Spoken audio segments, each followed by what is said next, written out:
Ben voilà, les joies du direct. Pause. Monsieur, on va faire une pause. On est en pause depuis là, vous avez 15... 14 minutes 25 secondes, monsieur Généreux.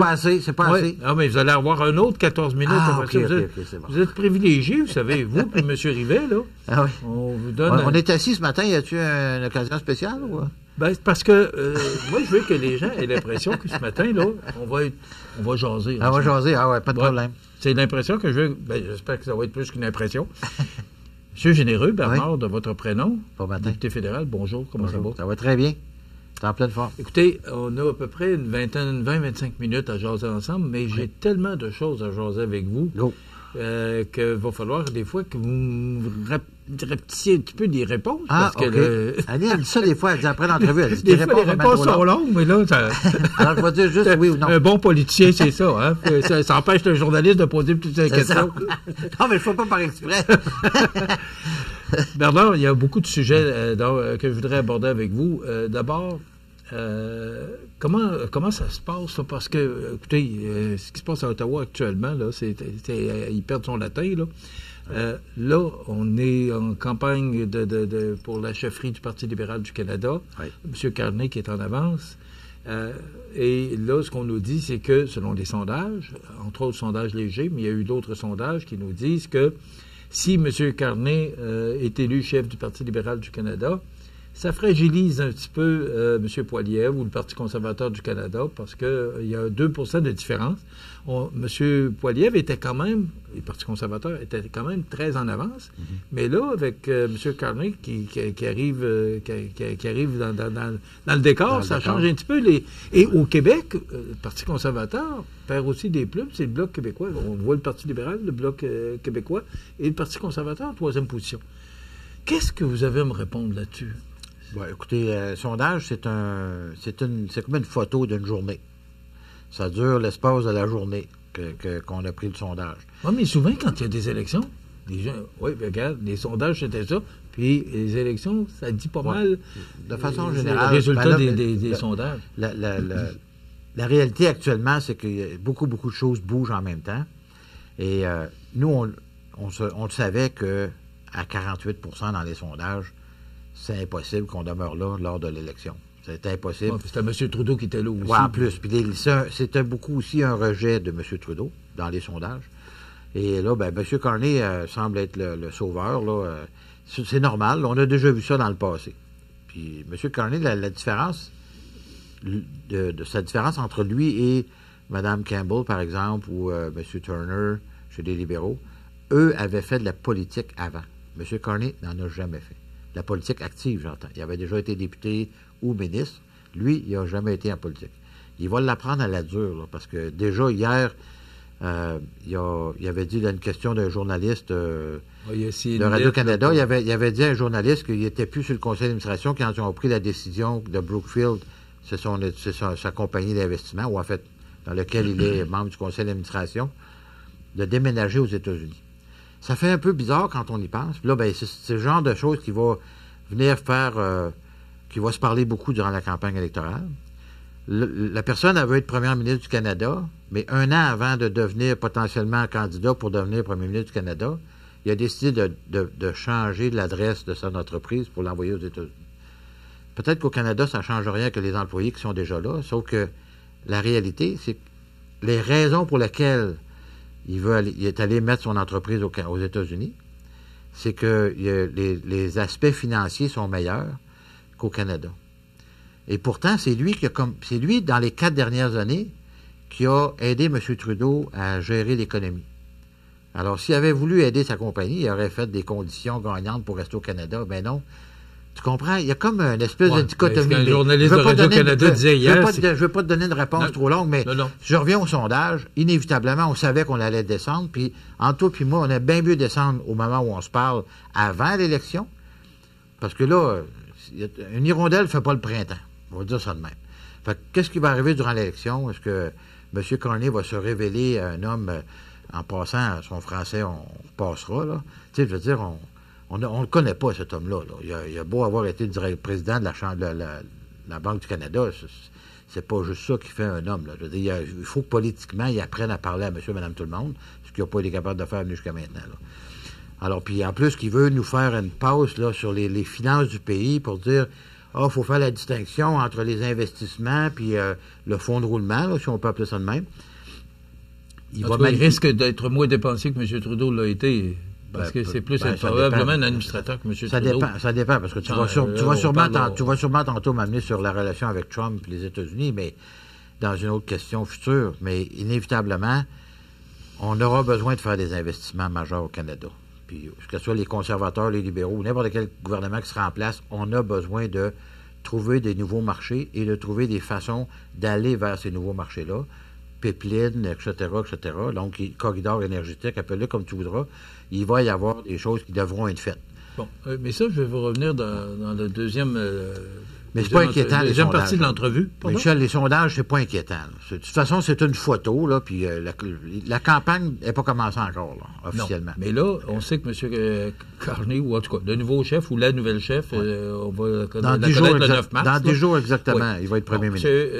On parle d'élections à la mi-mars, en tout cas, les élections pourraient être déclenchées, parce que, bon, Mme Freeland est au pouvoir, elle est députée. Mme Freeland est juste députée, là. Est députée, mais quand même, elle pourrait être première ministre, alors que M. Carney peut être premier ministre, mais il ne sera pas à la Chambre. Il n'est pas élu. Tout à fait, tout à fait raison. Alors, il va y avoir des élections. Ouais. Est-ce que vous êtes prêts, les conservateurs, et vous, Bernard? Parce que là, pour l'instant, on ne connaît pas vos opposants dans le marché. Alors, moi, personnellement, je vais demander ça à Annie Franqueur, je suis prêt. C'est elle qui est ma directrice de campagne. Fait que j'imagine qu'elle va me dire que oui. Qui est derrière la caméra. Elle va nous dire que oui, on est prêt. Mais oui, on est prêt. Ça fait longtemps qu'on est prêt. D'ailleurs, ça fait 2 ans qu'on réclame des élections. Ça fait qu'on est prêt, ça fait longtemps. On ne connaît pas vos opposants. Est-ce que ça vous inquiète si M. Carney est élu chef du Parti libéral du Canada? Parce que ça peut changer la donne, les sondages qui parlent. Est-ce que vous êtes à moins que ça soit connu et reconnu dans le marché, mais est-ce que ça vous inquiète d'avoir de l'opposition? Parce qu'on ne sait pas c'est qui va vous opposer. Écoute, moi, j'ai toujours cru... Puis je me rappelle, en 2005, quand je me suis présenté à la mairie de Ville-la-Pocatière, j'ai pas eu d'opposant, j'ai été élu par acclamation avec toute mon équipe. J'étais bleu marin, j'étais en furie parce que je me disais, c'est pas ça la démocratie. La démocratie, c'est quand on a une opposition, ou en fait, une contrepartie qui va présenter des enjeux, présenter des projets, présenter des solutions, etc. Moi, j'ai été élu à la Ville-la-Pocatière. C'est comme si les gens m'avaient donné une carte blanche, je fais ce que tu veux. Essentiellement, c'est ça. Ouais. En politique fédérale, provinciale et autrement, on doit y avoir une compétition. C'est ça la démocratie, c'est ça la base même de la démocratie, c'est d'avoir des gens qui vont proposer des choses différentes pour l'avenir du pays, l'avenir de la province, l'avenir de la ville, l'avenir de... C'est ça la politique. Il faut qu'on ait une opposition. Et bien évidemment, je vais en avoir une dans le comté, j'espère qu'elle sera la plus forte possible. Moi, ça fait déjà 10 ans et demi que je suis député. Je suis bien en place, les gens, je suis connu, etc. C'est pas facile pour quelqu'un qui arrive dans n'importe quel autre parti pour aller se présenter contre quelqu'un puis potentiellement qui peut aspirer au pouvoir en plus. Toi puis moi, là, je veux dire, moi, les gens me connaissent maintenant, puis là, en plus, le comté s'agrandit. Oui. C'est partir de Berthier-sur-Mer, aller à Desjely, là, c'est 3 heures de route, là. Alors, je peux te dire une affaire, moi qui pensais, après être allé à Ville-la-Pocatière, que j'étais connu. J'étais pas connu, mais pas du tout, là, tu penses-tu? Fait qu'imagine-toi, là, n'importe qui arrive dans la région, n'importe qui de la région qui veut se présenter dans n'importe quel parti politique, il y a un travail incommensurable à faire. C'est incroyable le travail qu'il y a à faire pour se faire connaître. Évidemment, quand on arrive en élection, c'est les chefs. C'est les partis, puis les chefs et les idées qu'on va mettre sur la table, plus que les candidats. C'est ce que je voulais demander. Poilievre, c'est du gros bon sens. Moi, ce que je veux, c'est ramener ça chez nous. C'est plus que du gros bon sens. Là. Mais c'est quoi, ça va être quoi votre cheval de bataille pour les prochaines élections? Parce qu'on risque de se reparler, comme vous venez une fois par mois, à la fin du mois, on risque d'être en élection. Ce ne sera pas le même genre d'entrevue. Non, c'est certain, mais en fait, ta question... Ça va être quoi votre cheval de bataille? C'est quoi vous voulez défendre pour notre comté à nous, là, pour être réélu au prochain? Il faut le voir en 2 volets. Là. Il y a la question américaine, ça c'est une autre question. Là. Mais ça, on va parler en deuxième partie. On avait déjà mis en place ce qu'on était pour faire avant que Trump arrive au pouvoir. C'est-à-dire bâtir des logements, redonner de l'argent aux gens, couper les taxes et les impôts, redonner de l'argent dans les poches des gens. On est 1000 milliards de dettes. Comment vous allez faire pour redonner puis couper de l'impôt? Il faut recréer, puis ça fait longtemps qu'on dit ça. Là. Je te l'ai déjà dit d'ailleurs ici à cette émission aussi, le problème majeur du Canada actuellement, c'est la productivité. Et quand on dit productivité, si tu dépasses $1 puis ça te rapporte 50 $, quand tu dis tu travailles 1 heure, c'est-à-dire que ça te rapporte 50 $, quand tu es aux États-Unis ou en Europe, ça rapporte 75 $. Le différentiel entre les deux, c'est la richesse collective du pays. Là, actuellement, on est en bas, on est le pire pays du G7 à la productivité. On a besoin de réinvestir. Comment on crée de la productivité? Comment on augmente notre productivité? On investit en recherche, en innovation. On se donne les moyens d'être capable de vendre nos matières premières partout dans le monde, non seulement à un client qui, aujourd'hui, nous envoie promener. Tu comprends? Il y a toutes sortes d'éléments comme ça qu'il faut qu'on fasse. On va devoir faire des investissements. Mais ce qu'on dit, M. Généreux, c'est que ça va être long, tout ça. Là. Je vais te donner un exemple. Monsieur Trump, non, absolument pas. Ça ne se fera pas du jour au lendemain. M. Trump a dit qu'il voulait relancer XL, le pipeline XL. C'est 800 millions de barils par jour. 800 millions de barils par jour, je me souviens pas. C'est une somme astronomique de revenus potentiels. Mais là, on va aller envoyer ça aux États-Unis, puis en même temps, il dit qu'il n'y a pas besoin de nous autres. C'est vraiment bizarre, le bonhomme, en tout cas. Mais on devrait avoir un pipeline qui va traverser pour aller au Nouveau-Brunswick, pour aller être capable d'exporter notre pétrole partout dans le monde. On devait faire ça avec Énergie S, ça a tombé à l'eau, les libéraux l'ont fermé, ils n'ont pas dit non, ça ne va pas là. Aujourd'hui, si ça avait été fait, là, aujourd'hui, on ne se parlerait pas comme on se parle là.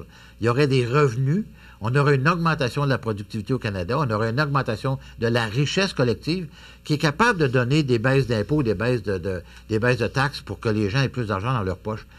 Le gouvernement libéral a augmenté la fonction publique de 40 %.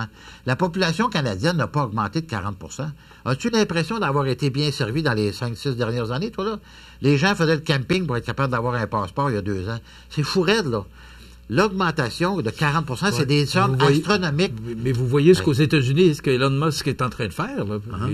C'est pas drôle. Là, si on veut couper dans la fonction publique, regardez ce qui se passe aux États-Unis. Nous, on a dit comment on allait le faire. On allait baisser la fonction publique par attrition. Les gens qui partent à la retraite ne seront pas remplacés. Ça prend du temps quand même. Là, ça prend du temps. C'est bien évident que ça prend du temps. D'ailleurs, le plan de M. Carney de revenir à l'équilibre budgétaire en 3 ans, on parle des dépenses opérationnelles. Ça veut dire qu'il tasse à l'intérieur de son budget, il tasse des éléments qui sont les intérêts de la dette, il tasse tout ça pour dire, regardez, on a fait pendant 3 ans. C'est pas de même, ça marche, là. Il a beau essayer de nous expliquer. À ce niveau-là, c'est quoi l'objectif du Parti conservateur? Allez voir le comptable en bas dans le bureau, demandez-y si c'était 2 choses différentes. Là. C'est quoi l'objectif du Parti conservateur par rapport au budget? Par rapport au budget, on n'a pas... On parle de l'équilibre. On veut revenir à l'équilibre budgétaire dans un avenir prévisible. Oh. OK? On n'a jamais donné de date, on n'a jamais donné on n'ira pas faire ça en 2 ans, on n'ira pas faire ça en 3 ans. C'est impossible. Il y a 64 milliards de déficit. Ça, c'était avant qu'ils viennent d'annuler, là, Mme Freeland, qui est allée mettre ça dans les gains en capital. Le taxer les gains en capital. Il y a 5 milliards qui ne rentrera pas dans les coffres de l'État cette année, qui va s'ajouter à la perte de l'année passée. C'est comme l'argent poussé des arbres, là. C'est pas de même, ça marche. En tout cas, on va avoir une belle campagne électorale. J'ai bien hâte de voir mes compétiteurs, là, dans la région, puis de voir comment ils vont défendre toutes ces affaires-là. 9 ans de gouvernement Trudeau, en passant, je reviens sur les sondages. Là, il y a une embellie chez les libéraux, puis on espère qu'il va aller rapidement en élection, là. Mais la réalité, c'est que 9 ans, t'effaces pas 9 ans de Trudeau parce qu'il y a un nouveau chef qui vient d'arriver, là. Ça reste là. Puis la problématique qu'on a dans le pays, là, actuellement, les problématiques qu'on a dans le pays, je sais pas si tu as remarqué les débats, là, ils en ont pas parlé, mais à zéro, là. Non, malheureusement, je vous dirais que les débats à la chefferie, ça m'intéresse pas tellement. Les débats électoraux, oui, mais à la chefferie, j'ai pas senti non plus, là. Tu sais, tout le monde faisait attention à tout le monde, là. Moi, j'ai bien hâte d'arrêter de chialer puis de proposer. Bon. Puis là, c'est ça qu'on va faire dans la campagne électorale. Je vais vous permettre de chialer dans quelques instants, parce que là, on va parler de ce qui se passe entre le Canada et les États-Unis, parce que ça va nous affecter. Ce que vous venez de dire. Oui. Là, ça va coûter de l'argent, tout ça, parce que si on perd des emplois au Canada, parce que les droits de douane sont imposés, il va y avoir un job de bras à faire pour le prochain gouvernement fédéral. Absolument. On en reparle après la pause. Restez avec nous. On revient avec Bernard Généreux dans un moment. Bernard, On va parler de ce qui se passe actuellement, les droits de douane. Bon, M. Trump est là depuis un mois, puis ça brasse. Ça brasse. On sait que M. Zelensky va être à Washington, des ententes avec l'Ukraine, à notre grande surprise, avec la Russie qui est prête à offrir de l'aluminium, à produire de l'aluminium pour M. Trump ou pour les États-Unis. Nous autres, là, le Canada, parce qu'il aimerait, puis il dit à chaque fois qu'il peut le dire, qu'il voudrait qu'on soit un 51e État. Comment c'est perçu tout ça à Ottawa? Écoute, comment on reçoit ça? On commence à connaître le personnage un peu, là. On le connaissait déjà, mais là, il est comme... Il y a l'expérience de 4 ans, là. Il va vraiment à l'extrême, mais en fait, il est en train de revoir l'ordre mondial dans lequel nous étions assis. Puis j'utilise l'expression « nous étions assis » parce que ça faisait l'affaire de tout le monde. Et là, lui, il arrive, puis il shake la cabane, puis là, il shake la cabane. À peu près, là. De tous les bords, tous les côtés. Donc, inévitablement, il y a 24 heures d'une journée, là. Il ne peut pas tout faire, puis il ne peut pas tout faire tout seul. Fait qu'il brasse bien des choses. Puis, finalement, vois-tu, il a pris une entente avec le Mexique. Donc, il n'y a pas de frais de douane avec le Mexique. Ils se sont revirés de bord, puis ils ont pris une entente. Il y en a, mais ils sont minimes. Donc, est-ce qu'il va y avoir une entente avec le Canada au même titre? Peut-être. Mais on a quand même une entente. L'ANENO, là, c'est comme ça qu'on appelle ça. Dans les faits, il l'a déjà déchiré. Là. Il a déjà ouvert la porte à la future négociation en mettant ses tarifs. Alors que c'est lui qui a 8 ans qu'il l'avait aussi ouvert. Oui, absolument. Mais moi, ce que je pense, sincèrement, c'est que dans toute menace, il y a des opportunités. Et là, on était, puis là-dessus, M. Trump a raison, là, on était assis, je le dis encore une fois, sur une relation amicale, amitié, appelez-le comme vous le voudrez, mais de façon, je dirais, un peu latente. Les États-Unis représentent 75 de notre économie au Canada. Pas compliqué, là.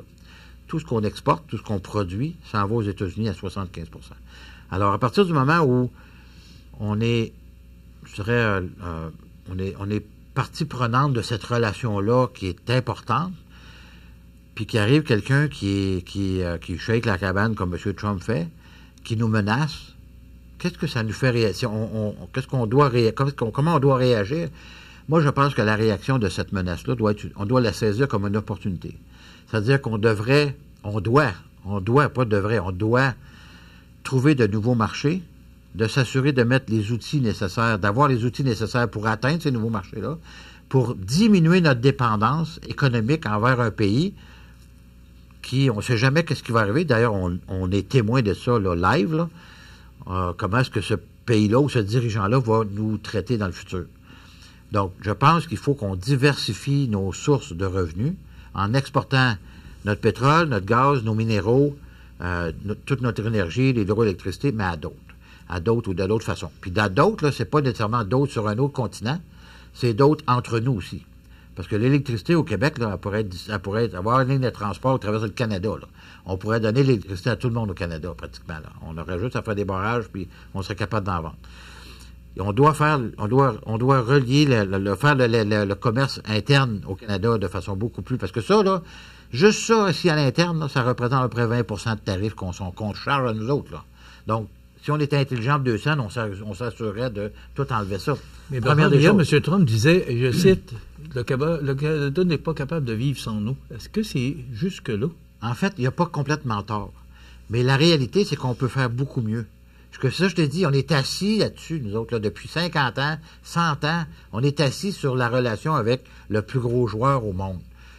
C'est bien cute d'être associé avec le plus gros joueur au monde, mais la journée où ce joueur-là, il décide qu'il donne un comment il appelle ça au hockey, là? Un coup de check cross, je sais pas trop comment il appelle ça, parce que je sais pas au hockey, mais un check cross, je sais pas trop, quoi. À partir du moment où il y a quelqu'un qui te fait ça de même, là, tu vas pas te laisser faire, là. Tu comprends? Faut que tu réagisses.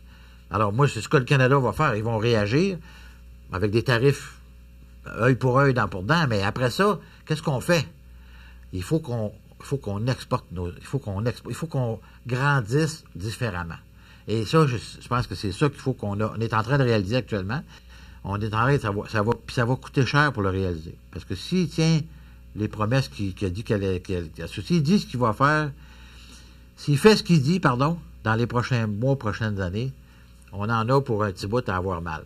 Mais quand ça fait mal, je vais vous dire une affaire, on va se reprendre en main, puis on va avoir un plan très précis, nous autres, pour mettre ça en place.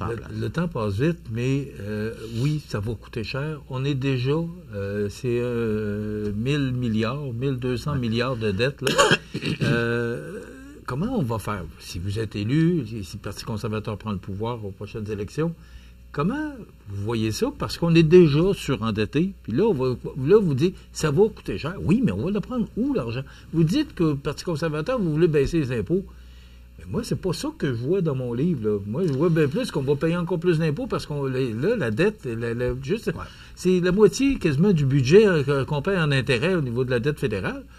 Est-ce qu'on est capable de payer tout ça? Pour répondre à ça, Michel, je parle du contribuable. C'est l'augmentation, je te l'ai dit tantôt, l'augmentation de la productivité canadienne. Oui, je comprends, mais avant d'en arriver là, avant que ça rentre d'un coffre, surprenamment, où l'argent? Surprenamment, ça peut se faire très rapidement. Mais ça va demander des investissements dans les infrastructures. Puis pour faire travailler des gens, puis de s'assurer que ces infrastructures-là, je vais te donner un exemple très clair. Puis moi, personnellement, là, j'ai une grande réserve par rapport à ce que M. Trudeau a fait, particulièrement avec le programme pour les soins dentaires. Le problème des soins dentaires actuellement, là, c'est que au départ, c'était pour les 75 ans et plus. Après ça a descendu, là, c'est à peu près pour tout le monde, ou presque. À la fin, quand le programme va être complètement implanté, ça va être pour tout le monde. C'est bien cute d'avoir des belles dents bien nettoyées et tout ça, là. Mais la réalité, c'est que ça vient zéro, ça donne zéro sur la productivité au Canada. Et pourtant, ça va coûter, je sais pas, 5-6 milliards par année. C'est une dépense récurrente, là, qui n'arrêterait pas, là. Elle va toujours être là, cette dépense-là. 5-6 milliards par année, là, si tu l'investis, au lieu de l'investir dans les dents du monde, tu l'investis dans, par exemple, un pipeline ou un tuyau pour le gaz, je veux dire, pour exporter, tu vas ramener de l'argent au pays en exportant des biens, puis après ça, tu pourras te payer des dents. Tu comprends-tu? Il est comme le gouvernement libéral est tellement allé à gauche avec tous ses programmes, puis M. Carney a dit qu'il allait tous les garder. Je suis désolé, là, mais ça coûte une beurrée, ça, là. Mais ça ne rapporte pas de revenus. Quand tu dépenses de l'argent, quand tu investis, quand tu es un entrepreneur, tu investis pour que ton investissement te ramène de l'argent. C'est la même affaire. Puis après ça, tu es capable de payer des cadeaux à tes employés, d'augmenter le salaire de tes employés, etc. Là, on est tellement allé à gauche, puis juste pour se maintenir au pouvoir en passant, puis là, je fais un aparté, là. Celui qui doit se mordre les doigts jusqu'au coude, là, ça doit être Jack Mixing, là. Il était à zéro, il était rendu à 5-6 % des sondages, tu t'es rendu compte? S'il avait été à l'automne passé, il serait l'opposition officielle aujourd'hui. Là, il va précisément disparaître de la carte. D'abord, il reste 1 minute 50. Le gouvernement est prorogé jusqu'au 24 mars. Jusqu'au 23 mars, oui. On rentre en chambre le 24, normalement, okay. Mais on ne rentrera pas rapidement, en chambre. Il va se passer quoi si on s'en va en élection? Si on va pas, il va y avoir des élections? Il va y avoir des élections, normalement, là, si c'est pas le lendemain de l'élection de M. Carney à la tête du Parti mais si c'est Mme Freeland? Non, oublie ça ne sera pas Mme Freeland. L'intelligentsia, les médias les Canadiens ont déjà choisi M. Carney. Écoute, c'est Carney, partout, ça n'a aucun bon sens. C'est un love sitting là, avec le Carney. C'est fourette. Même Mme Freeland, elle devrait quasiment porter plainte au Conseil de presse canadien. On ne la voit pas nulle part. Zéro peine barre. Il faut dire que M. Carney a levé 1,9 million pour sa campagne. Mme Freeland, ça a tout juste. Mme Gould l'a même dépassé en termes de financement. Alors, son chien est mort, elle, là. Trop sûr de son affaire? Trop sûr de son affaire. Elle a snappé un poignard dans le dos de M. Trudeau là, la veille de son budget. Penses-tu que les Canadiens sont pas fous? Même les libéraux sont pas fous, même si des fois on pense que oui, là. Mais ils sont pas fous, là. C'est-à-dire, elle les a trahis. Son chien est mort, elle, là. Monsieur Carney va être élu, puis probablement d'ici au 15 mars, là, dans 2 semaines, là. D'ici 2 semaines, on va être en élection. On aura l'occasion d'en reparler. On vous recevra comme candidat. Parce que vous allez être candidat? Oui, c'est ça. Quand tu as officialisé les choses, on va le faire dans les règles de l'art. Écoute, la preuve, on est en train de commander nos pancartes de campagne. On est Merci. On doit s'arrêter.